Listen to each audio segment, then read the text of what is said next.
Le film s'ouvre dans un futur dystopique où une guerre mondiale dévastatrice a poussé la civilisation au bord de l'effondrement. Nous rencontrons ensuite notre protagoniste, Vigile, qui voyage actuellement à bord d'un train de marchandises à travers un désert brûlant. Pendant le voyage, il remarque une mère affamée et son bébé qui le regardent longuement, envieux de sa nourriture. Touché par leur situation, Vigile s'approche et leur offre son pain. Après être descendu à une station, il rencontre Case, un chauffeur qui doit l'emmener à un endroit appelé The Compound.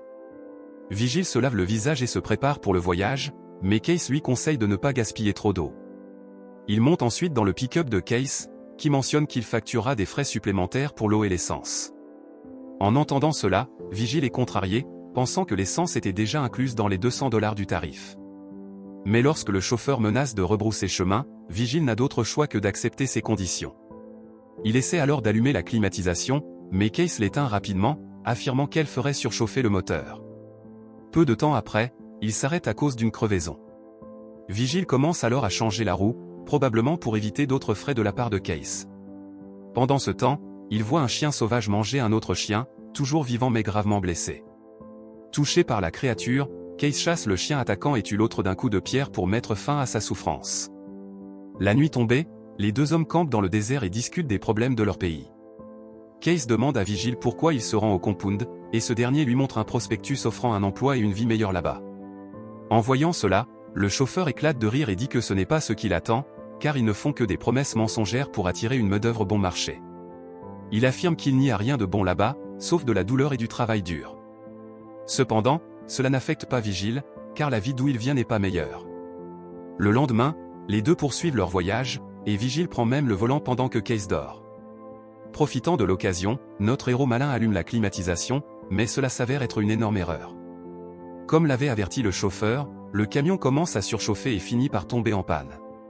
Case se réveille alors enragé et commence à crier sur Vigile, qui s'excuse rapidement de son geste. Plus tard, tandis que Case est occupé à réparer le véhicule, Vigile s'éloigne un peu pour se soulager. Là, un tas de pierres attire son attention, et il remarque quelque chose qui brille dessous, apparemment de l'or. Cette découverte le choque, il appelle immédiatement le chauffeur pour enquêter. Il s'approche prudemment et Case allume même un briquet sur le métal pour confirmer qu'il s'agit bien de l'or. Cette découverte excite les deux hommes, car cela pourrait potentiellement changer leur vie à jamais. Ils essaient ensuite plusieurs méthodes pour extraire l'or, mais il est tellement grand et profondément ancré dans le sol. Ils tentent même de l'extraire en l'attachant au pick-up avec une corde et en tirant, mais le morceau de métal précieux est si lourd que la corde se casse immédiatement sous la tension. Plus tard dans la soirée, ils décident de camper près de l'or et d'allumer un feu de camp pour éloigner les chiens sauvages. En discutant, ils réalisent qu'ils ne pourront pas extraire l'or seuls et qu'ils auront besoin d'une excavatrice.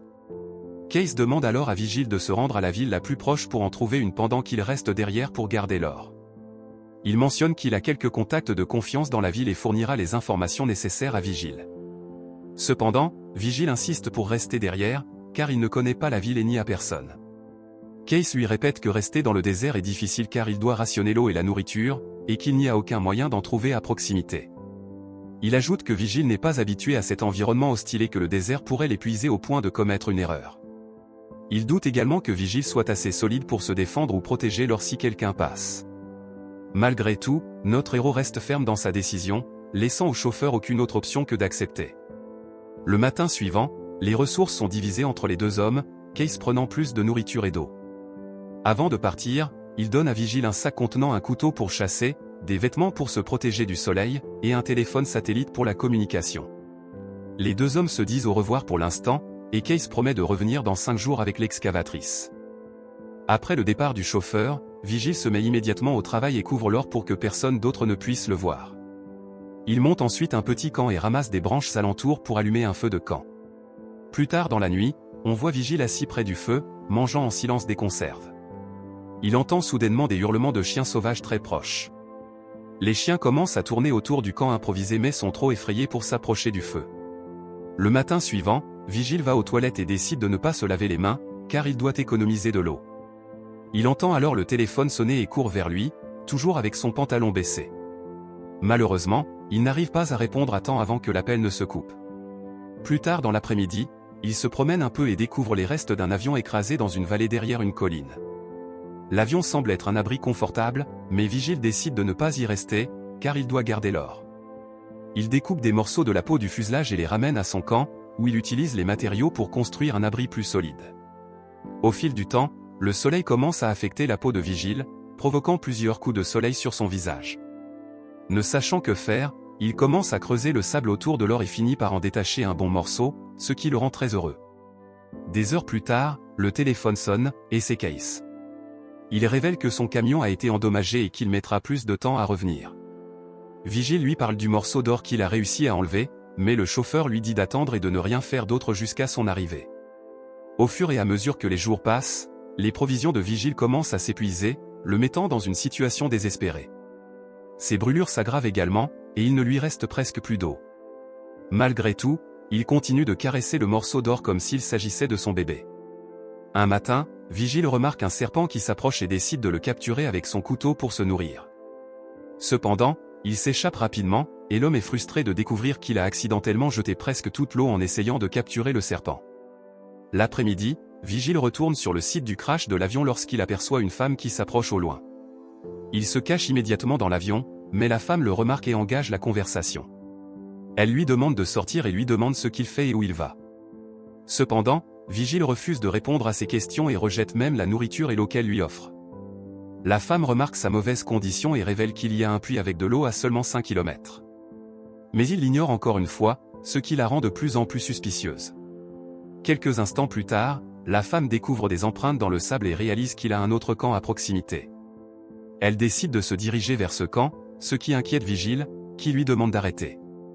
Il lui propose l'avion comme abri et lui demande de ne pas le suivre davantage. La femme lui redemande pourquoi il reste au milieu du désert, mais Vigile n'a pas de réponse. Submergé par le stress, il commence à avoir une crise nerveuse et lui supplie de le laisser tranquille. La femme, compatissante, lui offre quelques conseils pour se calmer. Mais ensuite, elle se dirige vers la zone de l'or, ce qui pousse un Vigile anxieux à la suivre. Ils arrivent bientôt à son camp, et elle exige de savoir ce qu'il cache là. Vigile lui crie de partir, mais la femme devient agitée et commence à discuter. Elle remet en question son audace d'être venu ici depuis la ville et de prendre ce qu'il veut. Elle essaie ensuite de fouiller son camp, ce qui pousse un Vigile irrité à prendre une pelle et à la frapper à la tête. Cependant, il regrette instantanément son geste lorsqu'il se rend compte qu'il l'a accidentellement tué. Vigile prend ensuite ses affaires et commence à creuser un trou pour l'enterrer. Mais peu après, les chiens sauvages détectent l'odeur du cadavre et tentent de déterrer la tombe. Frustré, Vigile retire le corps et l'enterre plus loin, mais cela attire encore plus de chiens. N'ayant pas d'autre option, il ramasse du bois et met le feu au corps, ne voulant pas manquer de respect à la femme en permettant aux chiens de se nourrir de ses restes. Le matin suivant, Vigile reçoit un autre appel sur son téléphone satellite de Case. Le chauffeur révèle qu'il a déjà acquis l'excavatrice et qu'il est en route. Cependant, il mentionne que son camion ne fonctionne pas correctement, donc il pourrait lui falloir encore quelques jours. À ce moment-là, Vigile remarque un véhicule passer et, pendant un instant, il envisage de demander un transport et de partir avec le morceau d'or. Cependant, sa cupidité le domine bientôt, et il décide de rester pour devenir encore plus riche. Après un certain temps, il part chercher du bois, mais il remarque une tempête de sable qui approche. Vigile s'enfuit aussi vite qu'il peut et cherche refuge dans son camp pour se protéger. Mais, malheureusement, le camp tremble sous la pression du vent et finit par être dispersé en morceaux. Pour aggraver les choses, un arbre tombé le frappe à la tête et il perd connaissance. Lorsque la tempête passe enfin, Vigile se réveille sur le sol couvert de sable, avec une branche plantée dans son abdomen. Il cherche ses affaires sous le sable, mais ne trouve rien à part les déchets qu'il a laissés derrière lui. Même dans cette situation désastreuse, il rampe à travers le désert jusqu'à ce qu'il découvre le morceau d'or auquel il s'était accroché désespérément. Il commence alors à retirer la branche qui est logée dans son abdomen. Ensuite, Vigile cautérise la profonde blessure avec un couvercle de boîte chauffé au-dessus du feu et l'enroule dans un vieux chiffon avant de perdre à nouveau connaissance. Dans la scène suivante, Vigile se réveille et est choqué de voir la femme qu'il avait tuée pointer une flèche vers lui. Mais avant qu'il puisse dire quoi que ce soit, il serait évanoui. Il se réveille plus tard près d'un feu de camp, et la femme lui offre de l'eau. Vigile commence alors à entendre les mêmes mots qu'elle lui avait dit lors de leur première rencontre. Cependant, il pense qu'elle n'est qu'une hallucination, et la chaleur et la déshydratation commencent à lui affecter. Le lendemain, il continue de voir la femme, qui prend soin de lui. Lorsque Case l'appelle, Vigile lui parle de la femme et de comment il la voit partout. Cela effraie Case, qui suppose qu'elle recherche l'or, alors il demande à Vigile de s'en débarrasser. Cependant, Ce dernier le rassure en lui disant qu'elle ne connaît pas l'or et qu'il s'occupera de la situation. Peu de temps après, la femme revient avec de la nourriture et en donne à Vigile. Voyant sa mauvaise condition, elle propose également de l'emmener au puits le plus proche, mais il lui crie de le laisser tranquille. La femme accepte, mais avant de partir, elle lui demande s'il a vu sa sœur. Cela signifie que celle qu'il avait tuée plus tôt était sa jumelle. Vigile est choqué par cette révélation et lui demande de partir avant de s'évanouir à nouveau. Le soir, Vigile se réveille seul et se trouve entouré de feux de camp, probablement allumés par la femme avant qu'elle parte. Il réalise alors qu'il est devenu trop faible et qu'il ne survivra pas beaucoup plus longtemps. Il appelle Case et lui demande où il est, et l'homme semble être proche, car il voit la fumée. En entendant cela, Vigile se sent soulagé, mais bientôt, les chiens sauvages commencent à s'approcher de lui. Le feu de camp finit par s'éteindre, permettant à quelques chiens de s'approcher et de le mordre plusieurs fois aux jambes. Cependant, Vigile est trop faible pour fuir, et il supplie désespérément Case de venir bientôt l'aider. Pendant ce temps, on voit que le chauffeur est proche et observe tout à travers des jumelles. Il y a aussi de nombreuses cigarettes usées et des canettes vides autour, ce qui révèle que Case attend là depuis plusieurs jours, espérant que son partenaire meure. En attendant, la meute de chiens sauvages continue d'attaquer Vigile, blessé et épuisé. Il les combat de toutes ses forces tout en criant au téléphone. Malheureusement, personne ne vient l'aider, et il finit dévoré par les chiens. Témoin de sa mort à distance, Case ressent un sentiment de satisfaction et arrive enfin au camp. Il se prépare alors à démarrer la machinerie et à commencer l'extraction de l'or. Mais avant de pouvoir le faire, quelqu'un lui tire soudainement une flèche dans la poitrine. Le film se termine alors que l'homme tente de localiser son attaquant, mais échoue misérablement et s'effondre mort sur le sol.